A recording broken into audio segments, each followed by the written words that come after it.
Greetings and salutations, loyal viewers of this channel. My name is Sean, and today I will be your captain as we set sail and talk about the Mean Girls 2024 movie that came out that, yes, I watched in the theater so that I could make this video for you guys out there in the audience. But before we get into that, I want to say thank you to everybody who signed up over at actualjusticewarrior.com/join.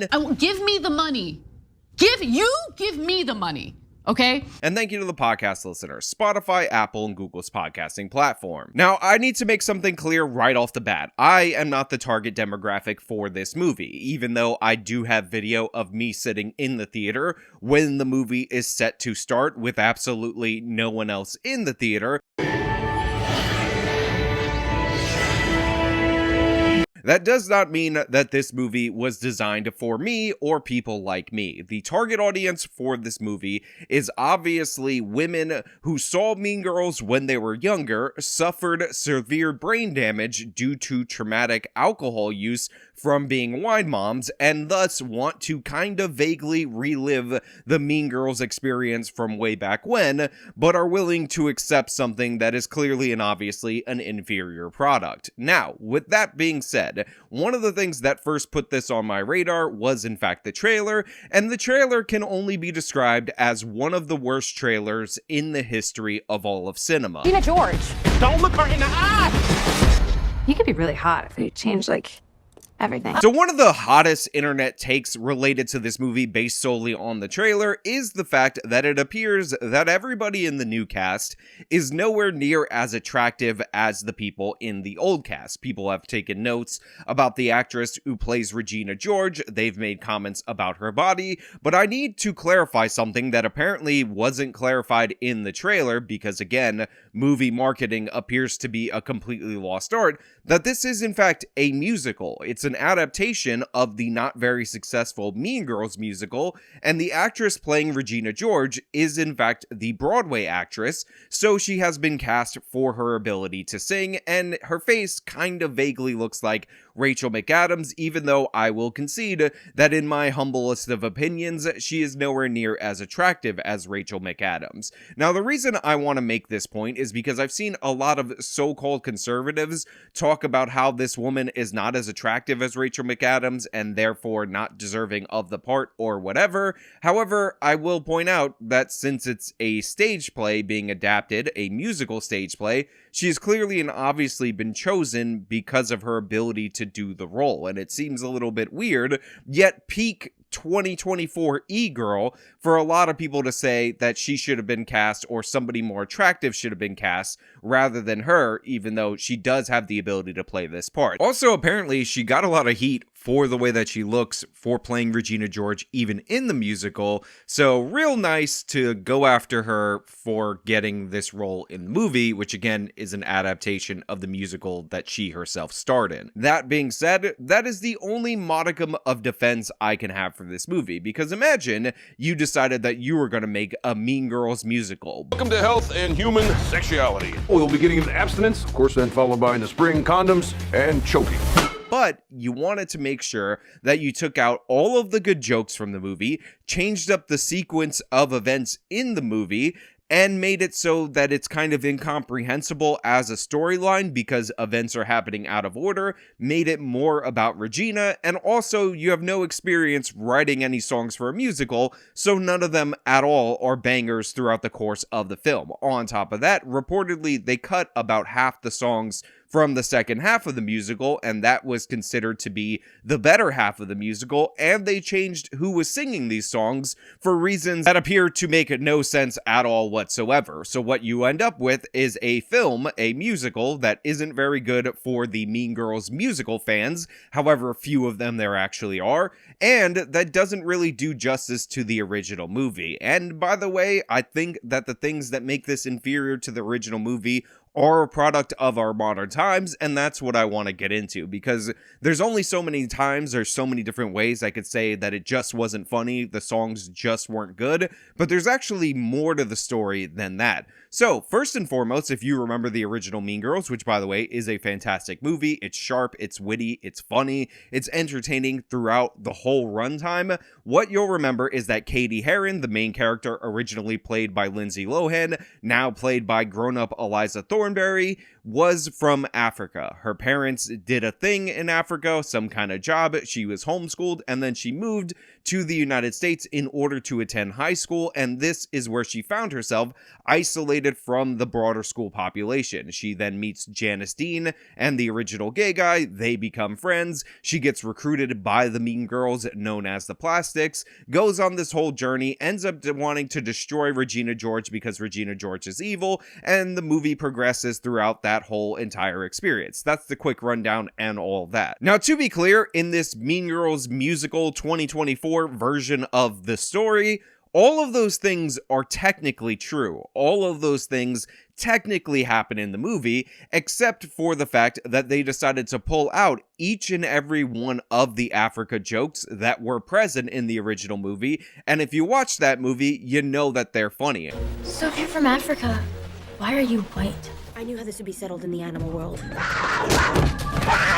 And the reason that they did that is because it would be considered un-PC and evil white racism for them to make jokes about this ginger girl being from Africa. So she says she's from Africa, and nobody takes note of it. There's no comedic bits from it, nobody calls her Africa or anything like that, which is what happened throughout the course of the original film, because you can't have that. That would be horrible, that would be horrendous, and you need to get rid of that and cut it from the storyline. And again, this is a pattern that you see throughout the course of the movie. Another thing that I notice about this film is that Janice, who was played by this actress in the original movie and is now played by this actress, is actually a lesbian. Now, fans of the original Mean Girls movie will know that there's actually a little bit of a hidden joke throughout the course of the film, with Janice being labeled a lesbian by Regina George, and that is based on the fact that her character in that movie was in fact Lebanese. So then for my birthday party, which was an all-girls pool party, I was like,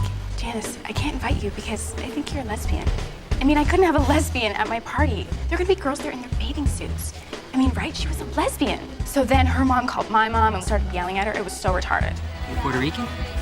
Lebanese. The joke being that Regina George, being the ditzy dumb blonde that she actually is in fact not aware that Lebanese is a country, and she mistakes her for a lesbian. But the thing is, them making fun of a girl because she's a lesbian might have made sense, might have been totally a-okay, first class all the way back in the day, but today, that's not something to make fun of. So not only is Janice Dean actually a lesbian, but in reality, she's guilty of the thing that she did against Regina George, because remember, in the original, Regina thought she was obsessed with her, but in this movie, she set a doll on fire that also set Regina George's backpack on fire, because you can't have any criticism of anybody for their sexuality, and even your villain character, who eventually gets redeemed throughout the course of the movie, can't be anti the gays, because the gays are all good. So therefore, she needed to be a pyro, making Janice Dean actually a legitimate criminal,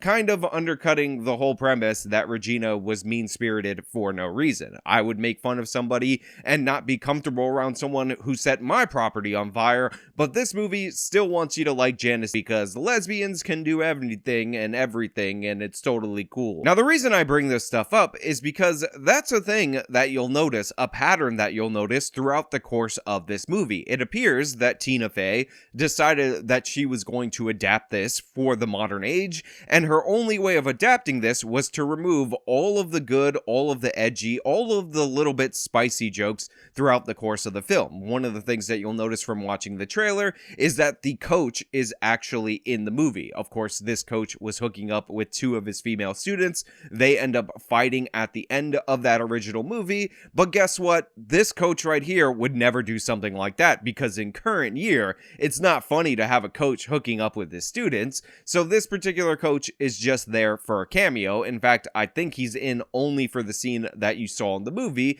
And again, this follows a long chain, a long pattern of events that we've seen altered slightly to fit the modern era, and I think one of the most notable versions of this happens to be the Halloween party. Now, if you guys don't recall, if you guys don't remember, one of the original premises of the Halloween party was as follows. Girl world, Halloween is the one night a year when a girl can dress like a total slut and no other girls can say anything about it. The hardcore girls just wear lingerie and some form of animal ears. Doesn't she look great, honey? What are you? I'm a mouse. Duh. That is correct. Halloween is sold in the original movie as women being able to dress however slutty that they want and how it doesn't count because it's Halloween. And one of the jokes is that Katie doesn't understand that, she doesn't know that, so she dresses as a monster, actually dresses scary, and she sticks out compared to all these different women that are dressed quite whorish, if you want to use a special phrase like that. Well, the thing is, not only is this mentioned in this particular movie, they actually have a full song about how women are allowed to dress however they want on Halloween. However, one of the things that you should take note of is the fact that all these different women are actually dressed rather frumpy, rather conservatively by comparison to the original movie. And this is, again, down to the new woke worldview that is trying to be put on this particular material, because while it is considered a-okay first class for women to dress however skimpy that they want in current year, showing women dressed skimpy on film is considered to be degrading. It's considered to be over-sexualization.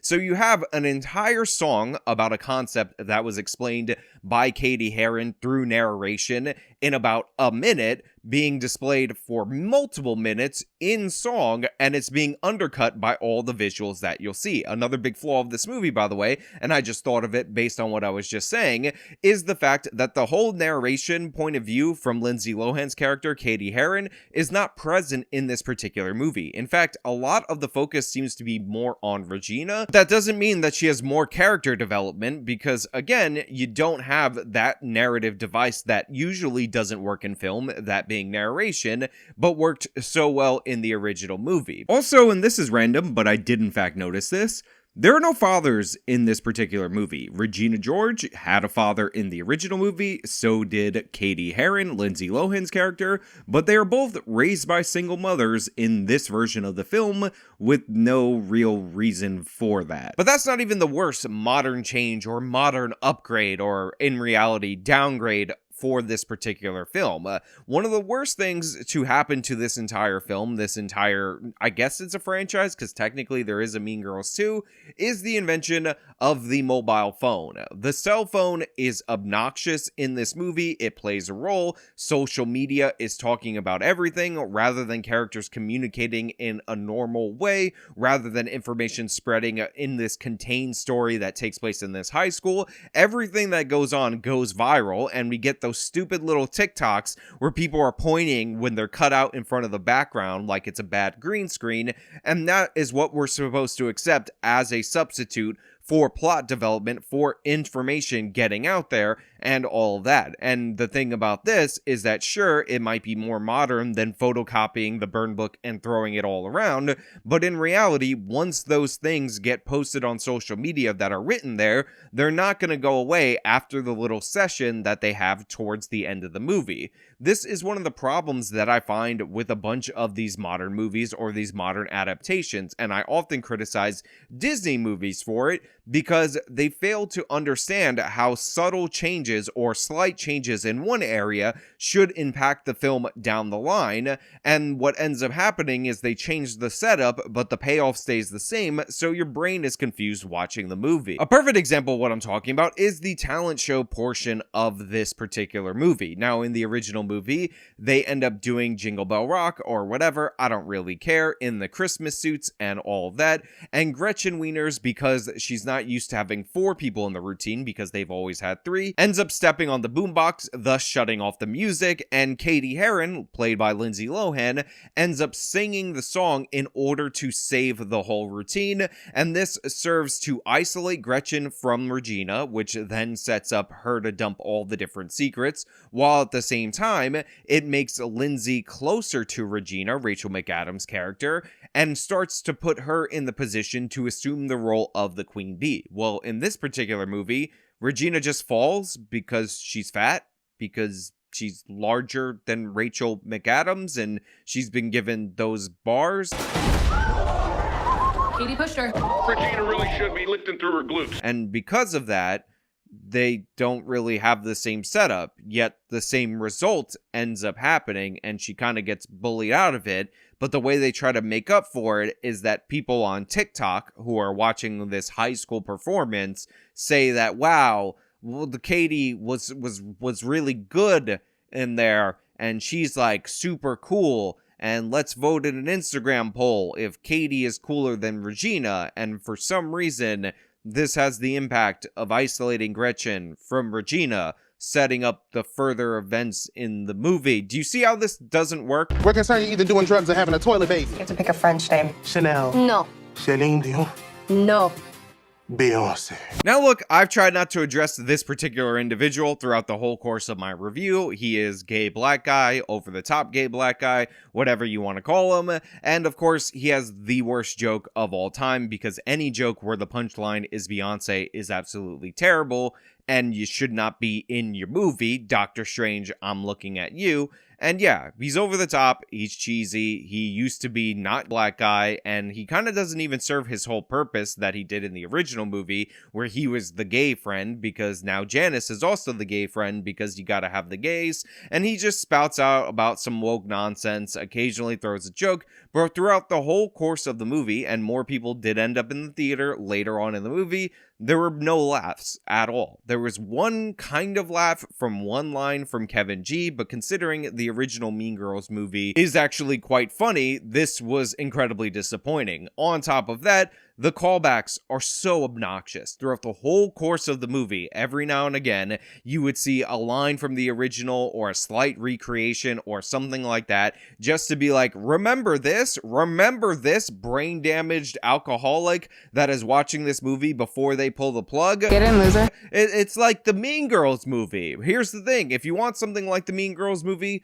go watch the Mean Girls movie, because this ain't it. It's absolute trash, and it's ruined by our modern society. You know, the day after I watched this movie, I watched a movie called Anyone But You, which is a Sydney Sweeney and whatever other guy movie, and I also saw this movie with the fiance, and it was so refreshing to see a romantic comedy in the movie theater, let alone a romantic comedy that felt like it was kind of a 10-year or 15-year throwback, that Mean Girls looks all the more worserer in comparison, because it's actually supposed to be something based on a movie that came out 20 years ago, and yet it is just bogged down and destroyed with all these different modern wokeisms. You don't even get the joke for Regina's mom, where she has the fake boobs in this particular movie, because that would be body shaming. That might actually get a chuckle from someone out in the audience, therefore we have to cut it, just like all the Africa jokes, just like most of the Kevin G jokes, just like almost every single joke that actually was funny in the original.